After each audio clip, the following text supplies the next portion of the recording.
Hello everyone students, बच्चों आज के लेक्चर में डिस्कस करेंगे ब्रीडिंग मेथड्स। कौन कौन सी ब्रीडिंग मेथड्स होती है, ये मोस्ट इंपॉर्टेंट है। यहाँ से क्वेश्चंस बनता है। अगर ब्रीडिंग से क्वेश्चंस अगर पूछा जाए तो यहाँ से क्वेश्चन जरूर बनता है। अब ब्रीडिंग मेथड कौन कौन सी है, सबसे पहले बात करते हैं। देखो, सबसे पहले बात करेंगे हम पेडिग्री मेथड की। कौन सी? Pedigree method, pedigree method. Then bulk method, bulk method of breeding. Third one back cross method, back cross method. और फोर्थ वन आ जाएगा मल्टी क्रॉस या मल्टीपल क्रॉस मेथड।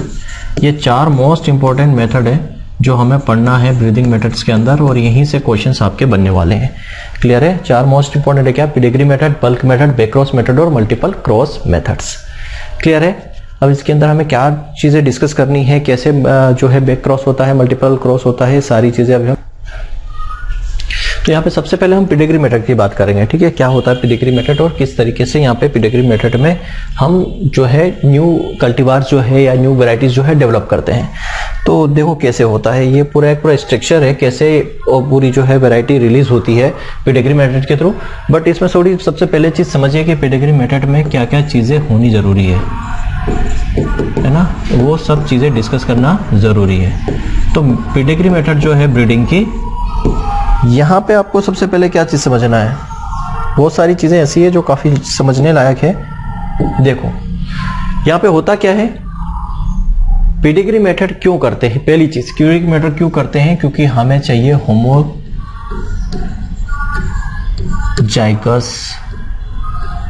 या होमोजाइगोसिटी।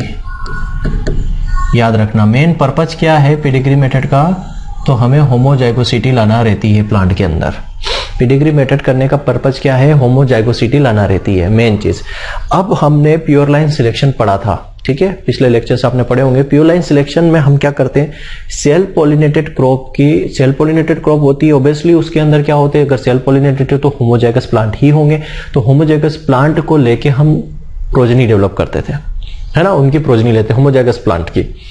तो ऑब्वियसली बात है होमोजाइगस प्लांट है, तो यहां पे भी क्या होगा, हमें प्लांट को सिलेक्ट करके प्रोजेनी डेवलप करना पड़ेगी। मतलब जो हम प्योर लाइन सिलेक्शन करते थे वही यहाँ पे पेडिग्री मेथड में भी वही चीज होगी। यहाँ पे हमें क्या करना है, होमोजाइगोसिटी लाना है अपनी वैरायटी के अंदर। तो होमोजाइगोसिटी लाने के लिए क्या करना पड़ेगा, इंडिविजुअल प्लांट को सिलेक्ट करना पड़ेगा, इंडिविजुअल प्लांट का सिलेक्शन करना पड़ेगा। जैसे हमने प्योर लाइन सिलेक्शन में किया था कि भाई जो अच्छे उत्कृष्ट या एक्सीलेंट जो कैरेक्टर के प्लांट है उनको सिलेक्ट कर लेते हैं और उनकी प्रोजेनी को नेक्स्ट जनरेशन में ग्रो करते हैं। तो यहाँ पे अगर पेडिग्री मेथड में भी वही चीज करना है, होमोजाइगोसिटी लाना है। तो जो अच्छी क्वालिटी के या उत्कृष्ट या एक्सीलेंट कैरेक्टर के जो प्लांट्स होते हैं उन प्लांट्स को हम सिलेक्ट करते हैं। सिलेक्ट करने के बाद उनकी जो प्रोजेनी होती है उनको नेक्स्ट जनरेशन में ग्रो करते हैं, ठीक। बट यहाँ पे कंडीशंस क्या है, पेडिग्री लगा हुआ है पेडिग्री का। यहाँ पे पेडिग्री मतलब कि जो उनके पेरेंट्स हैं और जो उनकी ऑफ स्क्रीन है उनका रिकॉर्ड रखा जाता है। तो यहाँ पे क्या करते हैं, होमोजाइगोसिटी लाना रहती है। तो यहाँ पे क्या करना पड़ता है हमें, individual plant selection, individual plant selection करना पड़ता है। इंडिविजुअल प्लांट सिलेक्शन हम करेंगे, लेकिन कहां से, F2 generation and subsequent generation, F2 and subsequent generation का हम F2 जनरेशन, मतलब हम यहाँ पे प्लांट सिलेक्शन कब करेंगे, F2 जनरेशन से करेंगे। मोस्ट इंपॉर्टेंट है, आपको याद रखना है कि पेडिग्री मेथड में जो प्लांट सिलेक्शन किया जाता है वो F2 जनरेशन से किया जाता है, F1 जनरेशन से नहीं करते हैं। देखो यहाँ प्लांट सिलेक्शन जो किया है वो F2 से किया है, F1 से नहीं किया। F1 जनरेशन से क्यों नहीं किया? क्योंकि F1 जनरेशन में हमें ये नहीं पता चलता है कि यहाँ पे F1 जनरेशन में जो कैरेक्टर आए हैं उनमें से किस पेरेंट के कैरेक्टर ज्यादा अच्छे हैं या उत्कृष्ट हैं। इसलिए F2 जनरेशन से सिलेक्शन शुरू किया जाता है, और F2 जनरेशन में जो अच्छे प्लांट नहीं होते हैं, F3 जनरेशन में जो अच्छे प्लांट नहीं होते हैं उनको हटा दिया जाता है और वहां से इंडिविजुअल प्लांट को सिलेक्ट किया जाता है। तो individual plant selection F2 generation है और उसके बाद से जनरेशन से करते हैं। और कब तक करते हैं, कंटिन्यू टिल होमोजाइगोसिटी नहीं मिल जाए। कब तक करते हैं, तब तक करते जाते हैं जब तक कि हमें होमोजाइगोसिटी नहीं मिल जाती। क्लियर है? पेडिग्री मेथड के अंदर इंडिविजुअल प्लांट को सिलेक्ट करते हैं, और कहां से करते हैं, F2 जनरेशन से करते हैं और उसके बाद की जनरेशन से। कब तक करते हैं, कब तक करते जाते हैं, जब तक कि हमें होमोजाइगोसिटी नहीं मिल जाती। ठीक है। अब ड्यूरिंग दिस, इस दौरान हमें क्या करना रहता है, अब हम क्या कर रहे हैं यहाँ पे देखो, F1 से F2 आया, F2 से F3 आएगा, F3 से F4 आएगा, F5 आएगा, F6 आएगा, ऐसे लास्ट तक आएगा, F12 तक जा रहे हैं, देखो यहाँ पे है ना, कंटिन्यू आगे तक जा रहे हैं। तो यहाँ पे चीजें क्या हो रही है, यहाँ पे हमें क्या करना रहता है, पेडिग्री मेथड के अंदर हमें रिकॉर्ड रखना पड़ता है। कौन सा, pedigree record, pedigree record maintain करना पड़ता है यहाँ पे इस मेथड के अंदर। पेडिग्री रिकॉर्ड्स का मतलब क्या होता है कि जो पेरेंट्स होते हैं, समझ में आ रहा है, जो पेरेंट एंड जो पेरेंट है, parents plant end of spring के रिकॉर्ड हमें मेंटेन करना पड़ता है। जो रिकॉर्ड है वो मेंटेन करना पड़ता है। मेंटेन मतलब कि जैसे मान लो आपने F1 generation, F2, F3, F4 में आ गए, तो भाई आप F4 में आ गए तो F4 का भी आपको रिकॉर्ड रखना पड़ेगा कि इस प्रोजनी का क्या कैरेक्टर है, और इसके पहले इसके पेरेंट के क्या कैरेक्टर थे, और उसके पहले मतलब यहाँ पे आपको पेरेंट के साथ साथ एसेंटर्स, जो इनके एसेंटर्स है, पूर्वज है, उनका भी रिकॉर्ड रखना पड़ता है। एसेंटर्स का रिकॉर्ड्स रखना पड़ता है, मतलब कि जो इनके पूर्वज है, पेरेंट है, उनके रिकॉर्ड रखना पड़ता है। यहाँ पे इसकी ऑफ स्प्रिंग और जो पेरेंट है उनके भी रिकॉर्ड को, उनके कैरेक्टर को रिकॉर्ड किया जाता है। ठीक है, मतलब जैसे मान लो हम F1 से F2 में आ गए तो F2 के कैरेक्टर को रिकॉर्ड करते हैं, F1 के कैरेक्टर्स को भी, उनका भी रिकॉर्ड रखते हैं, और उसके पहले उनके जो पेरेंट थे पूर्वज, उनका भी रिकॉर्ड रखा जाता है। तो पेडिग्री मेथड के अंदर क्या करते हैं, होमोजाइगोसिटी लाने के लिए इंडिविजुअल प्लांट को सिलेक्ट करते हैं F2 जनरेशन से, और उसके बाद की जनरेशन से। कब तक करते हैं, जब तक होमोजाइगोसिटी नहीं आ जाती। पेडिग्री मेथड के अंदर उसके एसेंटर्स मतलब उनके पूर्वजों को रिकॉर्ड रखा जाता है, जिसको हमने पेडिग्री रिकॉर्ड कहते हैं। अब यहाँ पे क्या होता है, इससे जो वेराइटी डेवलप होती है, ठीक है, इसके जो वेराइटी डेवलप होती है, ठीक है, इसके जो वेराइटी डेवलप होती है, इससे जो वेराइटी डेवलप होती है उसमें अंक दिए जाते हैं, नंबरिंग की जाती है। ठीक है, क्या की जाती है, नंबरिंग की जाती है, नंबरिंग। तो फर्स्ट 2 नंबर जो होते हैं, याद रखना, फर्स्ट 2 नंबर जो होते हैं वो ईयर्स के होते हैं। फर्स्ट 2 नंबर जो होते हैं ईयर्स के होते हैं, और जो बाद के सेकेंड 2 नंबर जो होते हैं, सेकेंड 2 नंबर जो होते हैं वो कल्टीवार्स के होते हैं। कल्टीवार्स के होते हैं, कितने कल्टीवार्स उसके यूज किए गए। फॉर एग्जाम्पल समझना, फॉर एग्जाम्पल यहाँ पे देखो, फॉर एग्जाम्पल मतलब मैं बता देता हूं, JS सोयाबीन की वैरायटी है JS 9560, 9560, ठीक है, JS 9560। तो ये वैरायटी को कैसे आइडेंटिफाई करते हैं, कभी आपने सोचा है कि ये जो नंबर लिखे हैं 9560, इनका मतलब क्या है। इनका मतलब समझना, पेडिग्री मेथड में जो वैरायटी डेवलप होती है, पहले 2 नंबर, फर्स्ट 2 नंबर वो ईयर के होते हैं। तो पहले जो ये 2 नंबर हैं ये किसके हैं, ईयर के, मतलब ये वैरायटी जो है 1995 में रिलीज हुई होगी या बनाई गई होगी। ठीक है, तो लास्ट के जो 2 नंबर होते हैं, सेकेंड 2 नंबर्स होते हैं वो कल्टीवार्स के होते हैं, मतलब इसके लगभग 60 जो है प्रभेद बोल सकते हैं, इसके 60 जो इन्होंने सेग्रीगेटिंग लाइन डेवलप की होगी, बनाई होगी, उसके बाद इसको रिलीज किया होगा। तो यहाँ पे पहले 2 नंबर क्या शो कर रहे हैं, ईयर्स को, बाद के 2 नंबर उसके कल्टीवार्स को शो कर रहे हैं, कितने सारे कल्टीवार्स इन्होंने डेवलप किए थे, उसके बाद इस वैरायटी को रिलीज किया। क्लियर है, तो JS 9560 का मतलब ये है यहाँ पे। तो पेडिग्री मेथड क्या हो गया, इसमें होमोजाइगोसिटी लाना रहती है, उसके लिए इंडिविजुअल प्लांट को सिलेक्ट करते हैं F2 जनरेशन से, और उसकी बाद की जनरेशन से। कब तक करते हैं, जब तक कि होमोजाइगोसिटी नहीं आ जाती। पेडिग्री रिकॉर्ड इसमें रखा जाता है, मतलब इसके पूर्वजों को रिकॉर्ड इसके अंदर रखते हैं कि उनके कैरेक्टर कैसे थे, बाद वाली पेरेंट के कैरेक्टर कैसे थे, और ऑफ स्क्रीन के कैरेक्टर भी रिकॉर्ड किए जाते हैं। वैरायटी जो डेवलप होती है उसमें नंबरिंग की जाती है, किस तरह से नंबरिंग की जाती है ये मैंने आपको बता दिया। क्लियर।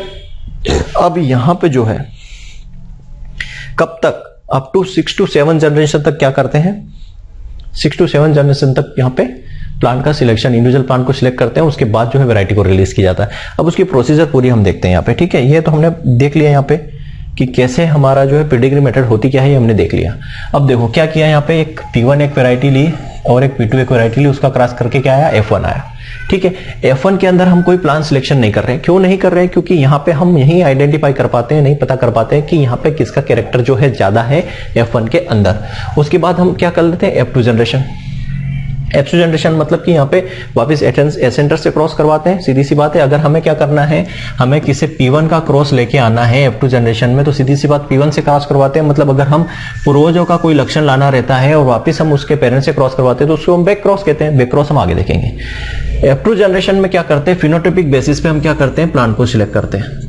स्वाभाविक सी बात है, प्योर लाइन सिलेक्शन में भी हमने क्या किया था, फिनोटाइपिक बेसिस पे ही किया था, क्योंकि जीनोटाइप तो सबका सेम था वहां पे। तो यहाँ पे देखो आपको दिख रहा होगा कुछ प्लांट यहाँ पे ये सिलेक्ट किए गए, कुछ प्लांट यहाँ पे सिलेक्ट किए, इंडिविजुअल प्लांट को यहाँ पे सिलेक्ट किया गया, इंडिविजुअल प्लांट को सिलेक्ट करके उसकी प्रोजनी। अब यहाँ पे क्वेश्चन पूछा जाता है, जैसे प्योर लाइन सिलेक्शन में क्या होता है, हम प्रोजनी टेस्ट करते हैं, तो यहाँ पे प्रोजनी टेस्ट किया जाता है, याद रखना। पेडिग्री मेथड में हम प्रोजनी टेस्ट करते हैं, ठीक है, प्रोजनी टेस्ट करते हैं, जो प्रोजनी आती है उसी को तो नेक्स्ट जनरेशन में ग्रो करते हैं। तो यहाँ पे F2 की जो प्रोजनी थी वो इंडिविजुअल प्लांट को सिलेक्ट करके कहाँ लगाया, F3 जनरेशन में। कहाँ लगाया, F3 जनरेशन में। मतलब फर्स्ट ईयर तो आपका ये हो गया, फर्स्ट ईयर। सेकेंड ईयर में आपको F1 मिला, थर्ड ईयर में आपको F2 मिला, ये आपका फोर्थ ईयर हो जाएगा F3 जनरेशन। अब F3 जनरेशन में आपने क्या किया, इंडिविजुअल प्लांट को यहाँ पे लगाया। क्या किया आपने, plant space planted in row and individual plant selection. आपने इंडिविजुअल प्लांट को यहाँ को कतार में रो में आपने लगाया। जो प्लांट आपने F2 जनरेशन से सिलेक्ट किए थे, प्लांट सिलेक्शन किया था, उसको आपने F3 जनरेशन में लगाया। अब F3 जनरेशन में आप क्या करोगे, फिर से यहाँ इंडिविजुअल प्लांट सिलेक्ट करोगे। आप यहाँ से देखो, आपने ये प्लांट सिलेक्ट किया, यहाँ से ये प्लांट सिलेक्ट किया, यहाँ से ये प्लांट सिलेक्ट किया, यहाँ से ये प्लांट सिलेक्ट किया, यहाँ से फिर F3 जनरेशन में फिर आपने प्लांट सिलेक्शन किया और कहाँ लगाया, F4 जनरेशन में, मतलब फिफ्थ ईयर में, 5वां साल शुरू हो गया। फिर यहाँ पे क्या किया, F4 जनरेशन में आपने फिर से इंडिविजुअल प्लांट, जो प्लांट आपने सिलेक्ट किया था उसको लगाया। मतलब प्रोजेनी को आप ईयर बाय ईयर ग्रो करते जा रहे हो, ठीक है। अब यहाँ पे ये ध्यान रखना कि F2 और F3 जनरेशन में जो प्लांट जिनके कैरेक्टर अच्छे नहीं होते उन कैरेक्टर को हटा देते हैं। देखो हटाया ना, ये को हटा दिया जाता है। फिर यहाँ से क्या करते हैं, यहाँ पे फिर आप इंडिविजुअल क्या करते हो, प्रोजेनी रो फॉर सिलेक्शन, या फिर आप क्या करते हो, इंडिविजुअल प्लांट को सिलेक्ट करते हो, ठीक है। ऐसा करते जाओ, कब तक, अप टू 5 to 6 जनरेशन तक, 5 से 6 जनरेशन तक आप क्या करते हो, सिलेक्शन करते जाते हो इंडिविजुअल प्लांट का और लगाते जाते हो नेक्स्ट जनरेशन में। 5th जनरेशन के बाद क्या करते हो, आप इनिशियली ट्रायल करते हो यील्ड को, ठीक है। अब यहाँ से आपने ये लिया, यहाँ से आपने इस इंडिविजुअल प्लांट सिलेक्शन को आपको लिया और यहाँ पे क्या करोगे, इनिशियली यील्ड ट्रायल करोगे। शुरुआती तौर पे यील्ड को ट्रायल करते हो कि कितनी यील्ड आ रही है, इसकी कितनी यील्ड आ रही है, इसकी कितनी यील्ड आ रही है, इसकी कितनी यील्ड आ रही है, इसकी कितनी यील्ड आ रही है। यहाँ पे क्या करोगे, आप इवेल्युएशन करोगे, तुलना करोगे, कंपेरिजन करोगे कि कौन सी ज्यादा अच्छी वेराइटी है, किसकी यील्ड ज्यादा आ रही है। तो आपने इनिशियल यहाँ पे क्या किया, ट्रायल किया। F7 जनरेशन में आप क्या करोगे, फिर से जो अच्छी है, अब मान लो इसमें से ये अच्छी नहीं थी, इसको हटा दिया, जो अच्छी है उसको फिर 7 जनरेशन में फिर से आपने और ट्रायल किया। क्या किया आपने, फिर से ट्रायल किया, आगे और यील्ड ट्रायल की। क्यों करेंगे, क्योंकि जरूरी थोड़ी ना पहले साल अगर अच्छी यील्ड दे रही तो नेक्स्ट साल भी अच्छी यील्ड दे। देखो यहाँ पे F7 जनरेशन है, इसने अच्छी यील्ड नहीं, इसको अपन ने छोड़ दिया।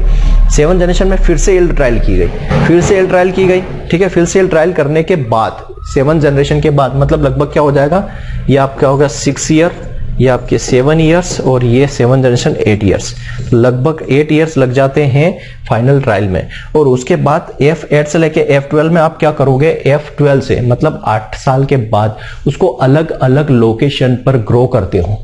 जैसे आपने MP में उसको ग्रो किया, राजस्थान में ग्रो किया, ठीक है, हिमाचल प्रदेश में ग्रो किया, जम्मू कश्मीर में ग्रो किया।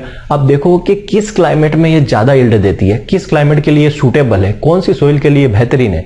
तो 8 से लेके 12 जनरेशन तक यही काम किया जाता है और उसके बाद वैरायटी को रिलीज किया जाता है कि ये जो वैरायटी है मध्य प्रदेश के मालवा रीजन के लिए बेस्ट है, ठीक है। बाकी और जगह लगा के देखा इन्होंने, राजस्थान में नहीं शूट हुई, जम्मू कश्मीर में नहीं शूट हुई, इस बेसिस पे यहाँ पे यील्ड को या वैरायटी को रिलीज किया जाता है। क्लियर है। तो ये पेडिग्री मेथड है। पेडिग्री मेथड में क्या करते हैं, होमोजाइगोसिटी लाने के लिए इंडिविजुअल प्लांट को F2 जनरेशन से सिलेक्ट करना शुरू करते हैं और तब तक करते हैं जब तक कि होमोजाइगोसिटी नहीं आ जाती है। पेडिग्री रिकॉर्ड इसके अंदर रखा जाता है। फर्स्ट 2 नंबर जो है वो ईयर को शो करते हैं, बाद के 2 नंबर जो है कल्टीवार्स को शो करते हैं, ठीक है। इसके अंदर प्रोजेनी टेस्ट किया जाता है। नेक्स्ट हम बात करेंगे यहाँ पे बल्क मेथड की। नेक्स्ट बात करेंगे बल्क मेथड की। बल्क मेथड और पेडिग्री मेथड में ज्यादा डिफरेंस नहीं है, थोड़ा सा ही डिफरेंस है। बल्क मेथड से कम टाइम लगता है पेडिग्री के अंदर, ठीक है। बल्क में ज्यादा टाइम लगता है, इसमें ज्यादा मेहनत कुछ नहीं लगती, खर्चा बहुत कम आता है बल्क मेथड के अंदर, फिर भी इसका हम यूज कम करते हैं। क्यों, क्योंकि टाइम ज्यादा लगता है। देखो बल्क के अंदर क्या चीज होती है, सिंपल सा लैंग्वेज में समझ लेना। यहाँ पे मैं इसको इसी से बना देता हूं। बल्क मेथड में कुछ नहीं करते हैं, यहां पे भी F2 जनरेशन से सिलेक्शन शुरू करते हैं। मान लो हमने ये लिया P1 और P2, ये 2 पेरेंट्स, इसका क्रॉस करवा के हमें मिला F1। इस F1 को क्या करेंगे, यहाँ पे बल्क में हार्वेस्ट कर देते हैं, ठीक है। बल्क में हार्वेस्ट करते हैं, बल्क में हार्वेस्ट करते हैं और नेक्स्ट जनरेशन में ग्रो करते हैं। नेक्स्ट जनरेशन में क्या करते हैं, नेक्स्ट जनरेशन में ग्रो कर देते हैं। ठीक है, तो इसको वापस यहाँ क्या मिलेगा, हमें F2 मिलेगा।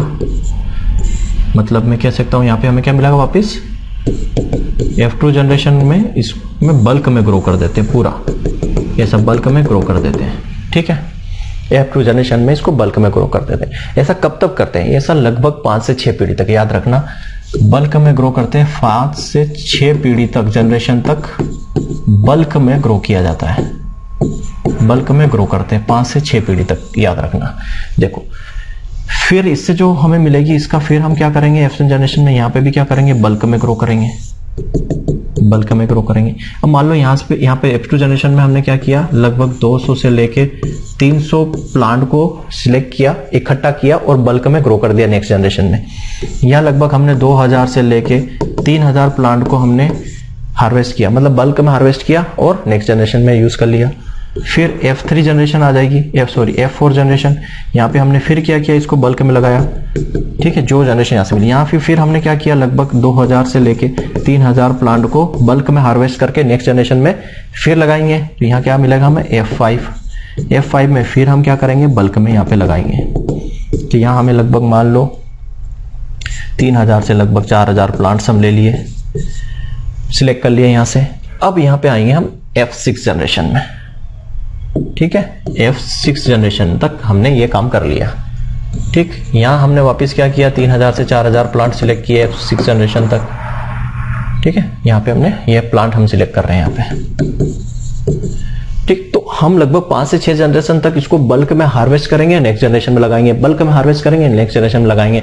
यहाँ पे सिलेक्ट कर रहे हैं, लेकिन कुछ प्लांट को एक साथ प्लांट को हमने सिलेक्ट किया और उनको मिलाया और नेक्स्ट जनरेशन में ग्रो किया, तो बल्क में यहाँ पे ग्रो कर रहे हैं। बल्क नाम ही बल्क मेथड, मतलब बल्क में ग्रो करें। कब तक, 5 से 6 जनरेशन तक इसको बल्क में ग्रो करते हैं।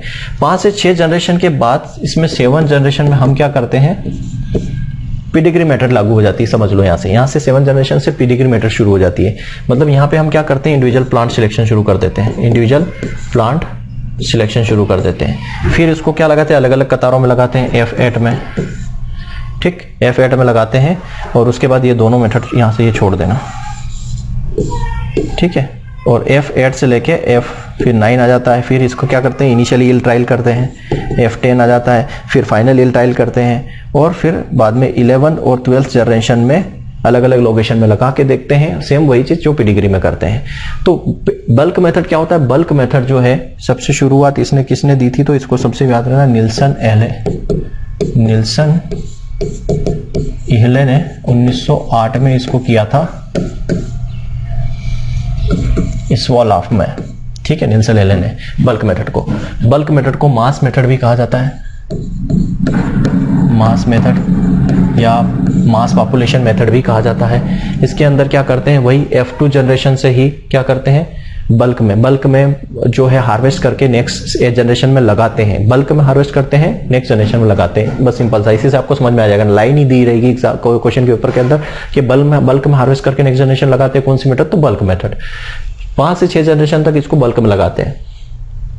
7th जनरेशन से पीडिग्री चालू हो जाती है, मतलब इंडिविजुअल प्लांट को सिलेक्ट करके रो में लगाते हैं, फिर वहां से इंडिविजुअल प्लांट सिलेक्ट करते हैं, फिर वैरायटी टेस्टिंग करते हैं, फाइनल वैरायटी टेस्टिंग करते हैं, अलग अलग जगह पे लगा देते हैं। बस सिंपल सा तरीका है ना, इतना डिटेल में नहीं जाऊंगा, डिटेल में नहीं बताऊंगा। ठीक है, इतना जरूरत नहीं है। देखो बैकक्रॉस मेथड हमें देखनी है नेक्स्ट, क्या हमारी बैकक्रॉस मेथड। क्या होता है बैकक्रॉस मेथड,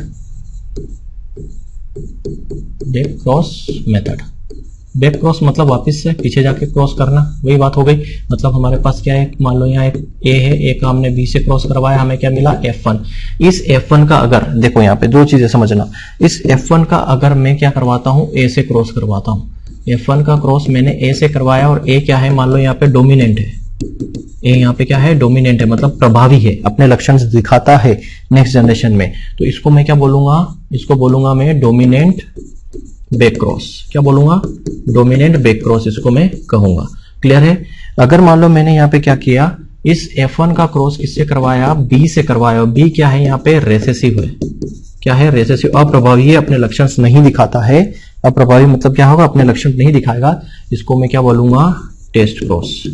इसको मैं क्या बोलूंगा, टेस्ट क्रॉस या रेसेसिव बैक क्रॉस, और या फिर क्या बोलूंगा, रेसेसिव बैक क्रॉस में इसको बोलूंगा। क्लियर है? दो तरीके के बैक क्रॉस हो सकते हैं। बैक क्रॉस का मतलब होता है कि जो हमें F1 जनरेशन मिली है उस F1 जनरेशन या उसके बाद की जो जनरेशन है उसका वापस से क्रॉस करवा देते हैं हम किससे? पेरेंट से। दोनों में से किसी भी पेरेंट से, उसको हम बोलते हैं बैक क्रॉस। F1 जनरेशन या उसके बाद की जनरेशन, देखो F1 जनरेशन या तो F1 जनरेशन या उसके बाद की सबसिक्वेंट जनरेशन से, जरूरी नहीं F1 से। F1 से बाद मान लो F2 भी आया तो F2 का भी क्रॉस करवा सकते हैं, FT का भी क्रॉस वापस पेरेंट से करवा सकते हैं। ठीक है, इस बैक क्रॉस का मेन इंपॉर्टेंट पॉइंट्स क्या है? ये क्या करता है? ये ट्रांसफर करता है, transfer of gene and chromosome number two next generation. ठीक है, नेक्स्ट जनरेशन में जीन और क्रोमोसोम नंबर दोनों को ट्रांसफर करता है। ओनली बैक क्रॉस मेथड है जो ऐसा काम करती है, मतलब ट्रांसफर करती है जीन और क्रोमोसोम जनरेशन को नेक्स्ट स्पीसीज में या नेक्स्ट जनरेशन में। और बैक क्रॉस मैसेज क्या करती है? डिजीज रेजिस्टेंस वैरायटी डेवलप करती है, डिजीज रेजिस्टेंट वैरायटी डेवलप करती है। दो मोस्ट इंपोर्टेंट पॉइंट है बैक क्रॉस मेथड में। बैक क्रॉस में मोस्ट इंपोर्टेंट क्या है?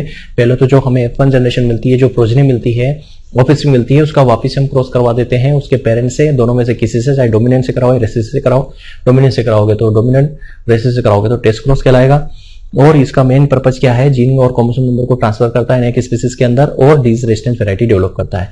कैसे होती है? देखो यहाँ पे क्रॉस, F1 क्रॉस जो है यहाँ पे कैसे होता है? देखो ये हमने क्या लिया, एक पेरेंट यहाँ पे A लिया, ये A है और ये B है। ठीक है, यहाँ पे लिया हमने RR और ये लिया कैपिटल RR। इन दोनों का क्रॉस करवाया तो हमें क्या मिला? F1 जनरेशन R और स्मॉल r। तो यहाँ पे 100% कैरेक्टर इसके थे, 100% कैरेक्टर इसके थे, तो आधा यहाँ से आएगा, आधा यहाँ से आएगा। तो हमें क्या चाहिए? बैक क्रॉस करवाने का मेन पर्पज क्या है कि हमें मान लो हमें पेरेंट के पास, पेरेंट में मान लो ये A जो है, इस A के अंदर क्या है? ये A, इस A के अंदर कुछ ऐसे कैरेक्टर है जो हमें क्या चाहिए? हमारी प्रोजनी के अंदर चाहिए। ठीक है, हमें क्या चाहिए? इस A के कैरेक्टर चाहिए, इस A के कैरेक्टर्स चाहिए हमारी प्रोजनी के अंदर, 100% कैरेक्टर चाहिए इसके। तो हमें क्या करना पड़ेगा? बार बार इस A से क्रॉस करवाना पड़ेगा, मतलब बार बार बैक क्रॉस करवाना पड़ेगा इसी से, तभी हमारे पास A के जो कैरेक्टर 100% आ पाएंगे। तो हमें A के कैरेक्टर चाहिए, B से कोई लेना देना नहीं, हमें B के कैरेक्टर नहीं चाहिए। तो सीधी सी बात, हमने RR, capital RR, small r से क्रॉस करवाया तो हमें 50% A मिलेगा यहाँ से और 50% B मिलेगा।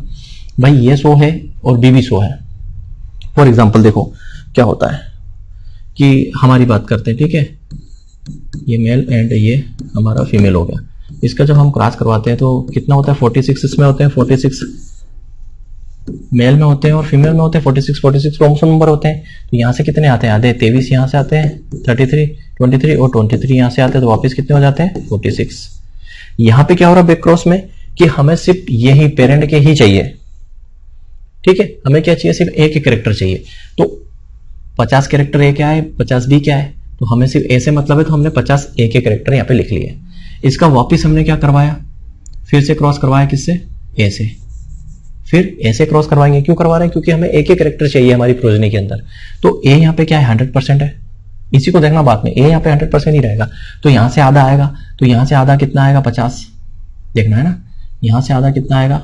50। और यहाँ 50 है, A 50 है, यहाँ पे A 50 है, तो 50 का आधा कितना आएगा? 25। तो यहाँ पे कितना हो जाएगा? नेक्स्ट जनरेशन में 75 हो जाएगा, A 75 हो जाएगा। ठीक, क्लियर है? समझ में आया? A 75 हो जाएगा। अभी 75 हो गया, फिर इसका क्रॉस करवाएंगे फिर से पेरेंट्स में। कब तक करवाएंगे? जब तक कि हमें 99.99% नहीं मिल जाता।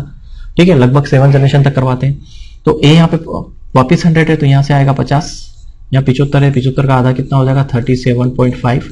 तो नेक्स्ट जनरेशन में कितना मिल जाएगा हमें? 87.5। क्लियर है? नेक्स्ट जनरेशन में हमारा 87.5। फिर से क्रॉस करवाएंगे तो यहाँ से A का कितना मिलेगा? 50% मतलब 50, और यहाँ से 87.5 का आधा मिलेगा, मतलब लगभग 42 के आसपास। कितना हो जाएगा ये? 93। फिर बैक क्रॉस करवाएंगे तो A का कितना आएगा? 50, यहाँ से 93 का आधा हो जाएगा, लगभग 46 के आसपास, तो हमें मिल जाएगा 96। फिर बैक क्रॉस करवाएंगे तो A का मिलेगा 50 और यहाँ मिलेगा लगभग 48 के आसपास, तो ये कितना हो जाएगा? 98। फिर बैक क्रॉस करवाएंगे, ये लगभग पहुंच गया हम यहाँ पे F6 जनरेशन में, तो यहाँ से 50 आएगा, यहाँ से 49 आएगा, तो हमें F6 जनरेशन में कितना मिल जाएगा? 99.2 मिल जाएगा। फिर इसकी अब यहाँ पे बैक क्रॉस ना करवा के क्या करवाते हैं? सेल्फिंग, मतलब इसी का इसी में क्रॉस सेल्फिंग करवा देते हैं। तो जब सेल्फिंग करवाते हैं तो यहाँ पे हमें मिलेगा, सेल्फिंग करवाने का मेन रीजन क्या होता है कि सेग्रीगेशन को खत्म करना। सेल्फिंग करवाने का मेन रीजन क्या है, सेग्रीगेशन को खत्म करना। सेल्फिंग करने से इनब्रीडिंग आती है, इनब्रीडिंग से क्या होता है, सेग्रीगेशन खत्म हो जाता है। तो आर होगा जिसमें सेग्रीगेशन नहीं होगा, कैपिटल स्मॉल आर होगा उसमें सेग्रीगेशन होगा, और आर को हम रिजेक्ट कर देंगे। इस तरीके से बैक क्रॉस मेथड के थ्रू वैरायटी डेवलप की जाती है। क्लियर है। नेक्स्ट हम बात करेंगे क्या, ये मल्टीपल क्रॉस के बारे में। किसके बारे में, मल्टीपल क्रॉस के बारे में। मल्टीपल क्रॉस के बारे में कुछ नहीं है। देखो मल्टीपल क्रॉस के अंदर क्या करते हैं कि यहाँ पे हमें क्या करना रहता है, मल्टीपल जीन्स, अलग अलग वैरायटी के अंदर अलग अलग कैरेक्टर्स होते हैं। अगर उन अलग अलग कैरेक्टर, कोई एक स्पेसिफिक कैरेक्टर है उसको एक वैरायटी के अंदर लेके आना। मान लो ए के अंदर कोई एक स्पेसिफिक कैरेक्टर है, इस ए के अंदर कोई स्पेसिफिक कैरेक्टर है, बी के अंदर कोई स्पेसिफिक कैरेक्टर है, सी के अंदर कोई स्पेसिफिक कैरेक्टर है, डी के अंदर कोई स्पेसिफिक कैरेक्टर है, ई के अंदर कोई स्पेसिफिक कैरेक्टर है, एफ के अंदर है, जी के अंदर है और एच के अंदर है। हम चाह रहे हैं कि इन सब के कैरेक्टर हमें एक वैरायटी के अंदर मिल जाए। ठीक है, तो हम क्या करेंगे, पहले ए और बी का क्रॉस करवाएंगे तो यहाँ ए इंटू बी मिल गया। सी और डी का क्रॉस करवाएंगे तो सी इंटू जी, मतलब पहले क्या करेंगे, आपस में गेमेट्स का क्रॉस करवा रहे हैं। फिर यहाँ पे क्या करवा रहे हैं, ई और एफ का करवाया और जी और एच का। तो फिर ए और बी का, सी और डी का क्रॉस करवाएंगे तो हमें ए बी सी डी ई सारे कैरेक्टर एक जगह मिल गए। फिर ई एफ जी एच का सारे कैरेक्टर एक जगह मिल गए। इन दोनों का क्रॉस करवाएंगे तो हमें A B C D E F G सब के कैरेक्टर, एक स्पेसिफिक कैरेक्टर जो हमें चाहिए था वो हमें मिल गया। मतलब यहाँ पे क्या होता है, फायदा क्या है कि मल्टीपल जीन जो है हमें एक वैरायटी के अंदर मिल जाते हैं, जिससे हमें क्या होता है, कई सारी डीज रेजिस्टेंस या इंसेक्ट पे रेजिस्टेंस है, हमें वो क्या होता है, रेजिस्टेंस मिल जाता है। प्रॉब्लम क्या है, प्रॉब्लम ये है कि कई सारे ऐसे कैरेक्टर्स होते हैं जो हम नहीं चाहते हैं, ऐसे कैरेक्टर है जो हम नहीं चाह रहे हैं, वो कैरेक्टर भी इनके साथ आ जाते हैं। तो ये प्रॉब्लम्स होती है मल्टीपल क्रॉस के अंदर। तो ये हमारा जो है पूरा प्लांट ब्रीडिंग खत्म होता है यहाँ पे। Thank you very much.